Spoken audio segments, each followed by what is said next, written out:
On va refaire des expériences de teinture. Bonjour à tous, j'espère que vous allez bien. Je suis contente de vous retrouver pour une vidéo qui promet d'être assez longue. Je préfère vous prévenir. Pourquoi? Parce que dans cette vidéo, nous allons refaire de la teinture. En effet, j'ai vraiment pris beaucoup de plaisir à faire ma première expérience de teinture. N'hésitez pas à voir la vidéo si vous ne l'avez pas vue. C'était vraiment chouette, ça a été une belle découverte, j'adore, je trouve que c'est passionnant ce qu'on peut faire comme teinture avec des déchets de la cuisine ou des végétaux et du coup j'ai décidé de remettre ça, j'en ai très envie. En plus, plusieurs d'entre vous m'ont demandé si j'allais en proposer à la vente et je pense que oui, mais comme je l'ai dit d'abord, je veux faire des expériences, je veux vérifier. Je suis contente parce que la première teinture que j'ai faite, elle tient sans aucun problème. Bon, en même temps, il faut dire que j'ai utilisé des ingrédients qui sont réputés pour faire des teintures qui tiennent bien. Toutefois, il ne faut pas oublier que la laine qui est teinte avec du végétal, il faut de toute façon éviter de la passer en machine à laver, même si elle est superwash, d'accord? Pour ceux qui ne sauraient pas, en fait, le superwash, c'est un traitement qui permet à la laine de pouvoir être lavée en machine, d'accord? Cependant, quand une laine a été teinte avec des teintures végétales, on évite au maximum de passer en machine à laver. Personnellement, ça fait un moment de toute façon que je ne lave plus mes tricots du tout en machine à laver qui sont faits en laine naturelle, clairement plus du tout. Je fais juste un petit trempage à la main, puis je mets à plat le temps que ça sèche. Voilà.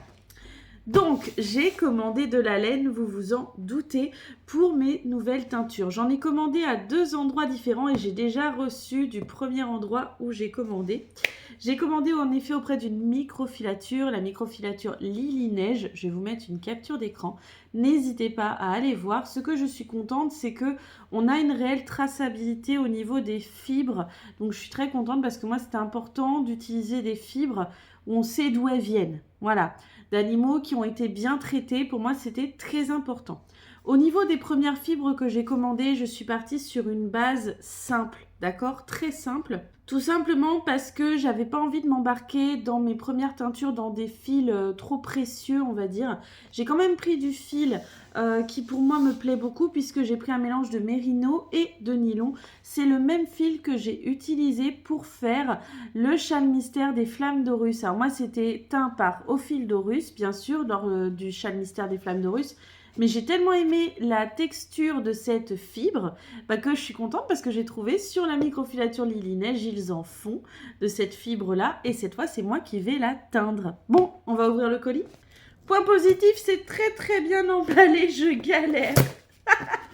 Mais moi, ça ne me dérange pas de galérer au déballage parce que je me dis qu'au moins, ça a été vraiment bien emballé. Gros point positif aussi, j'ai été livrée très rapidement. Après, c'est parce que ce que je leur ai commandé, ils en avaient en stock.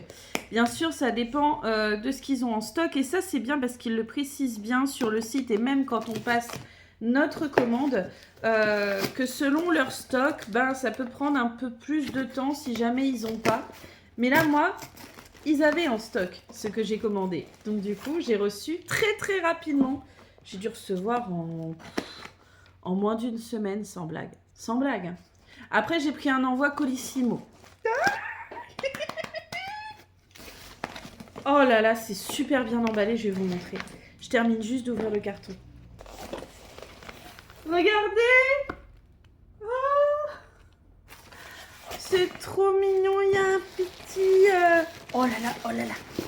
Il y a un petit sticker avec marqué merci comme ça. Oh, non mais c'est... Oh là là. Oh.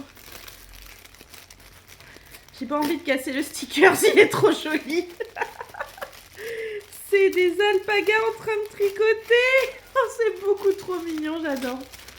Attendez, j'essaie de vous montrer. C'est des alpagas qui tricotent. Beaucoup trop mignon. Beaucoup trop mignon. Oh.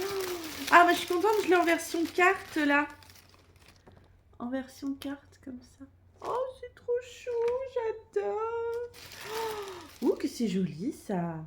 Alors ça, c'est pour des teintures, c'est par rapport à des teintures qu'ils recommandent. Ce qu'il y a bien aussi, c'est qu'ils peuvent vous recommander des teintures qui peuvent vous servir du coup et qui sont approuvées aux normes, tout ça. Voilà. Moi, je suis plus partie de toute façon dans ma dynamique sur le fait de teindre avec des végétaux, des épluchures de légumes et tout ça, etc. Mais je garde quand même de côté parce qu'on ne sait jamais. Alors, là, on a un petit flyer de la toison au fil entièrement réalisé dans leur atelier. Tout est réalisé dans leur atelier.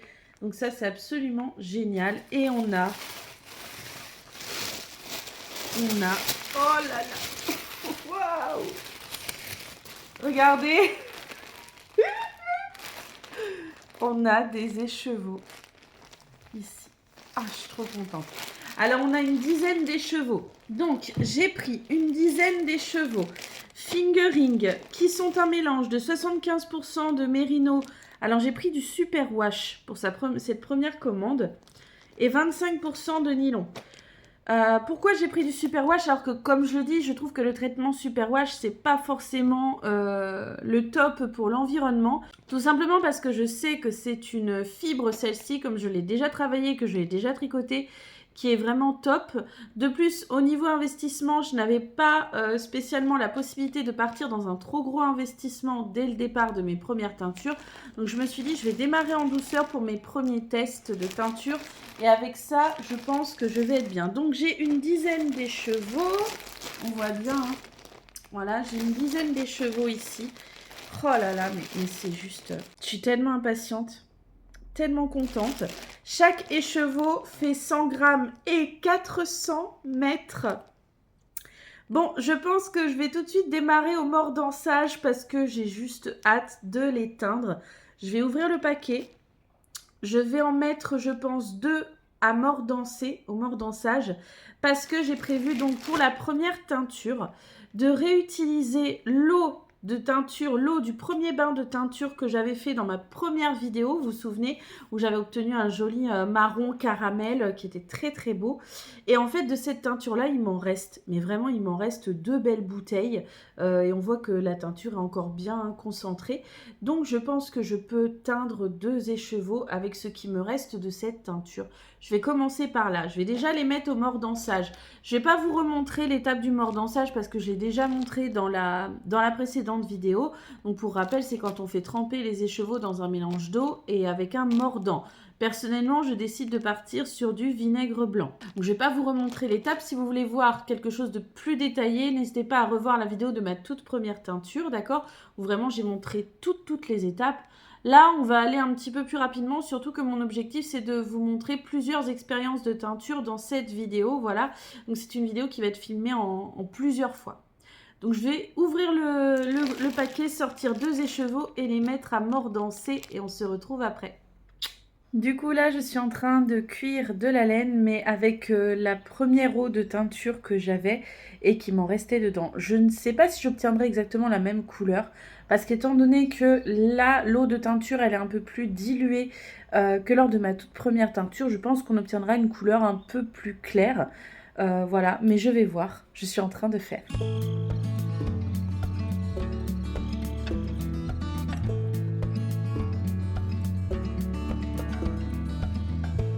Alors on est le lendemain matin, il est temps de voir la couleur qu'on aura obtenue. Je rappelle, en fait, là j'ai réutilisé le bain de teinture qui m'avait servi à ma toute première teinture.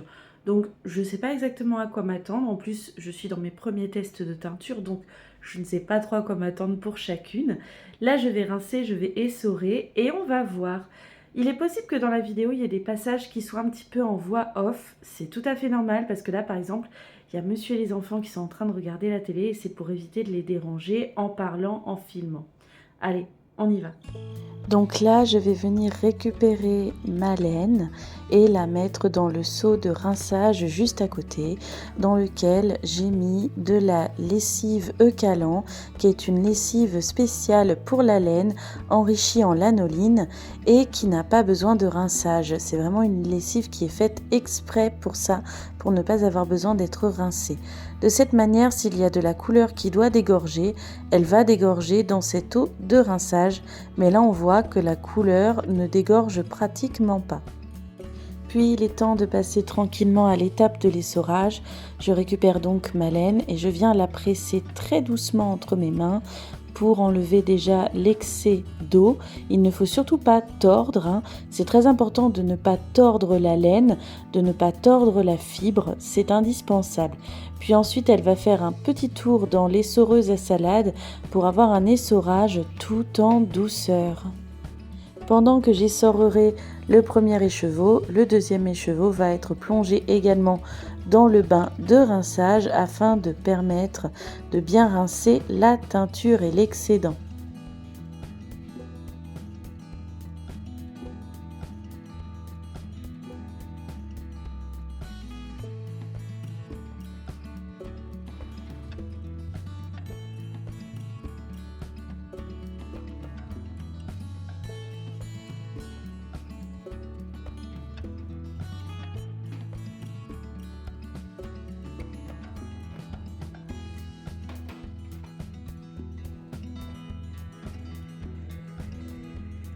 Et après l'essorage vient enfin l'étape du séchage.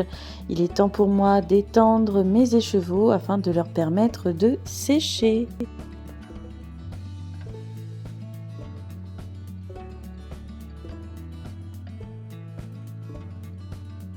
Voici le résultat une fois sec et mis en écheveau. Je suis totalement fan, un très joli caramel clair, j'aime énormément. Allez, deuxième fournée de teinture avec une couleur que j'ai faite, nouvelle recette totalement naturelle, voilà. Je vais tout de suite la filtrer et démarrer la teinture. Je filtre donc ma teinture à travers un tamis au-dessus d'un saladier, puis ensuite c'est parti dans la marmite pour y mettre la laine. J'adore déjà la couleur que j'aperçois et je suis très impatiente de la voir une fois qu'elle sera sortie de la marmite. Je rajoute un peu d'eau pour bien compléter car il faut que toute la laine soit bien en train de baigner librement à l'intérieur.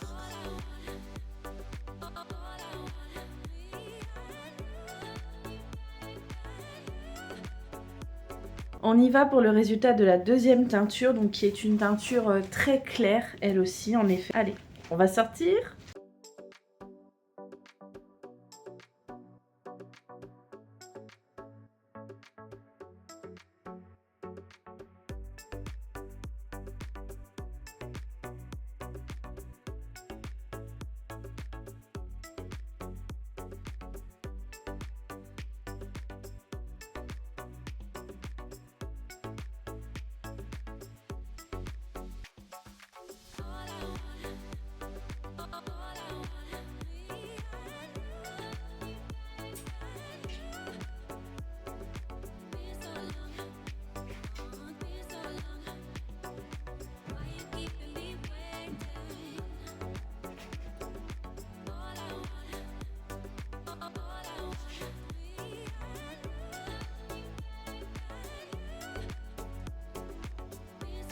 Et voilà le résultat juste à côté à droite, c'est la première teinture qui est bien marron et c'est la gauche, c'est celle que je venais de faire, un peu plus claire, dans un côté un petit peu saumon. J'aime énormément, je trouve que c'est hyper joli, c'est un saumon très clair, presque beige. Alors maintenant, je m'apprête à tester une teinture que j'ai fait uniquement avec des épluchures de légumes qui sont réputés pour bien tenir justement en teinture. C'est parti!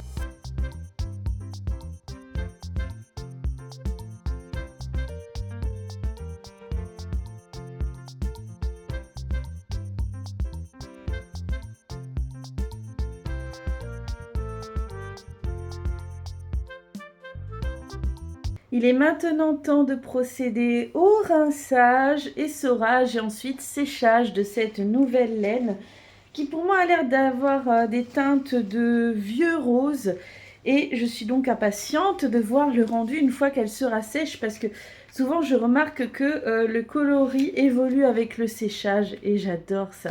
Allez, on y va!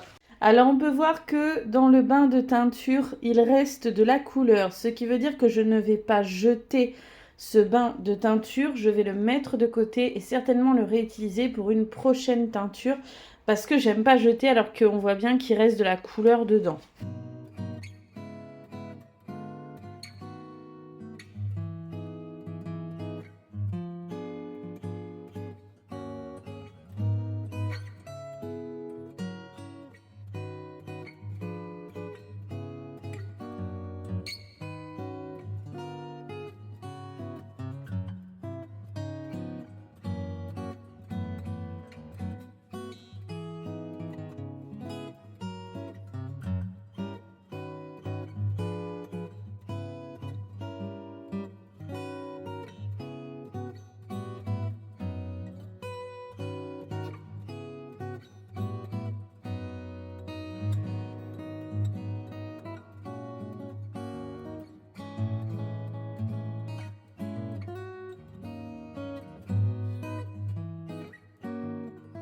Et voilà le résultat, un vieux rose vraiment très joli, très tendre, très doux, que j'ai décidé de baptiser Bisou de chou parce que je le trouve tellement joli, tellement doux, tellement romantique, j'adore.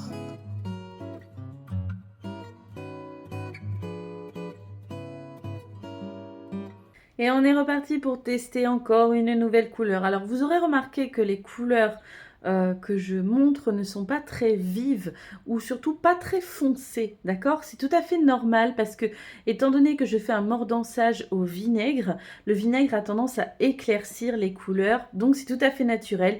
Et moi je suis contente parce que je trouve que ça crée une certaine unité entre les différents coloris, ça a un côté très doux et moi j'aime bien. C'est parti pour cette nouvelle teinture uniquement avec des épluchures qui promet un violet très joli. Cette fois-ci, je n'ai pas pu filmer l'étape du rinçage et de l'essorage ni du séchage, mais vous allez voir juste après le résultat.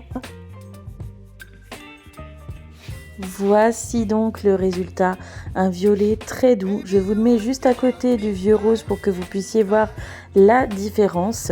Ce que j'aime beaucoup, c'est que ces deux coloris ont été faits uniquement avec des épluchures pour la teinture. Et vraiment, moi, je trouve ça magique. Je trouve ça fabuleux. J'adore le résultat. C'est très doux, très tendre. C'est magnifique. C'est ici que s'achèvent mes premières aventures de teinture avec la laine de la microfilature Lily Neige que vous pourrez bientôt retrouver sur ma boutique en ligne. Ce sont les premiers coloris que je mettrai en vente. Il y aura seulement 2 à 3 écheveaux par coloris. Ce sera vraiment une micro-collection pour ce début, mais je compte bien en développer encore d'autres. Ce n'est que le début de belles aventures de teinture végétale.